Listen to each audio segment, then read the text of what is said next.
Greetings, brothers and sisters. What is up? What is up? Welcome back to yet another one from us, trusting and believing that all is well on your side.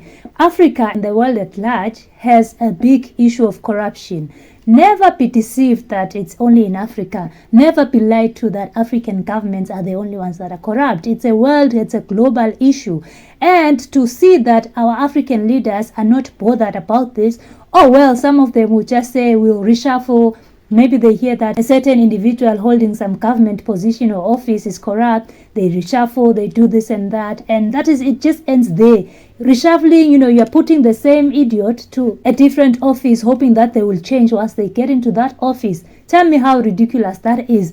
Mali is trying by all means to make sure that they deal with corruption. They make sure that funds are not embezzled. Every money that gets into government is to serve the people, is to help better the country so that Malians can enjoy a better Mali. This is what Mali is doing. And we are seeing a lot of construction projects in Mali. We are seeing a lot of changes on the ground. Even if you were to go to Mali right now, it's very different from what it was before Assimi Goïta became president. So this is what Mali is trying to do, to try and curb the issue of corruption and the mismanagement of funds within their government.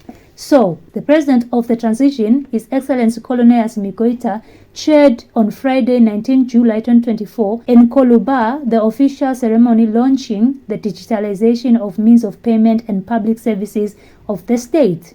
This major initiative marks an important step in the modernization of Malian public administration and aims to improve citizens' access to public services in a more efficient, transparent, and secure manner. Concretely, the digitalization of payments and public services will allow Malian citizens to carry out their administrative procedures online, pay their taxes electronically, and access a wide range of dematerialized public services. This is a beautiful move, brothers and sisters, especially at a time where we are seeing a lot of incompetence in government offices and in public service. For example, you go to a government office just to get a passport, and what you are made to do in those offices in most African countries, I've seen this in not one, in not two, in more than 3 African countries that I have visited, public offices, the government offices there, you are always expected to buy somebody lunch.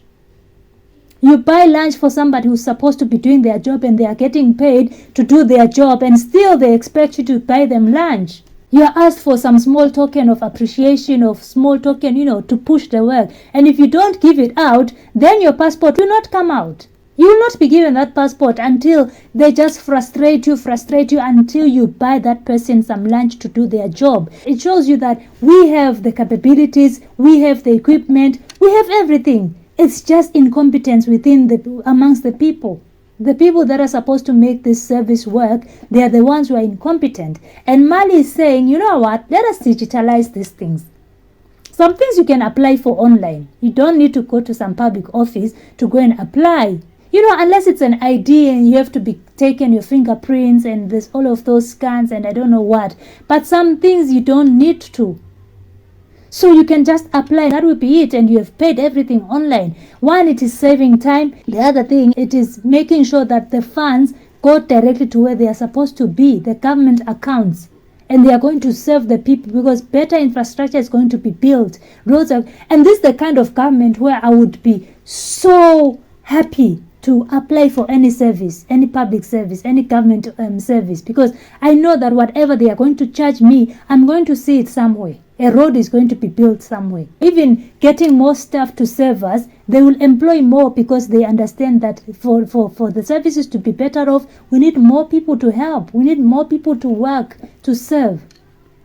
You will stand in long queues in some of these offices, queues that are going like this, because they don't want to employ more staff. They don't want to pay people. And there's a lot of money in our government offices, brothers and sisters. Let us not be lied to. These debts that we always see, this debt, I don't know, $1 trillion, I don't know, $1 billion debt. All of that debt can be managed if we can manage our resources. And Mali is trying to say that, look, we can do this by digitizing our services and our payment systems. Because all the money will be channeled to where it's supposed to go, not to the pockets of some few individuals.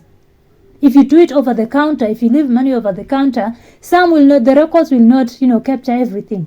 Some things will not be recorded, do not be documented. Some money will just go into somebody's pocket without even the government knowing that, oh well, so many billions got in today, but we are receiving millions. Why? So this is a good move for Mali. We're excited to see that Mali is moving forward. There's a lot of improvements. There's a lot of changes that we are seeing from the AES. Day by day, something good, something beautiful is coming out of those countries.